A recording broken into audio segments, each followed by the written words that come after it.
আসসালামু আলাইকুম রহমতুল্লাহি বারাকাতুহু। ইউনূস আলাইহিস সালামের এটি ৫ নম্বর বার। ইউনূস আলাইহিস সালামের কওমের লোকের উপর যখন আযাব এলো, যখন খুব মেঘ পুরো লাল হয়ে গেল, জোরে জোরে মেঘ কড়কাতে লাগলো, অর্থাৎ বিদ্যুৎ চমকাতে লাগলো, তখন ইউনূস আলাইহিস সালামের কওমের লোকেরা ভাবলো যে ইউনূস আলাইহিস সালাম সত্য কথা বলেছিল।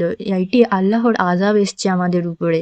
তারা সবাই ঘর থেকে বার হয়ে এলো এবং আল্লাহর কাছে তওবা করতে লাগলো। তারা সবাই জোরে জোরে কাঁদে এবং আল্লাহর কাছে তওবা করে, আল্লাহর কাছে ক্ষমা চায়। আল্লাহ তাআলা ইউনূস আলাইহিস সালামের কওমের উপরে যে আযাবটি পড়ে যায় অবস্থায় ছিল তাদের উপরে, কিন্তু আল্লাহ তাআলা তাদের তওবা কবুল করেন, অর্থাৎ তাদের সবাইকে মাফ করেন। তাদের উপর থেকে সেই আযাবটি তুলে নেয় এবং তাদের সবাইকে মাফ করে দেয়। অর্থাৎ মন থেকে কেউ যদি মাফ চায়, আল্লাহ তাদের মাফ করে। তারা ইউনূস আলাইহিস সালামের কওমের লোকরা সবাই মন থেকে আল্লাহর কাছে তওবা করেছিল, তাই আল্লাহ তাআলা তাদের মাফ করেছিল।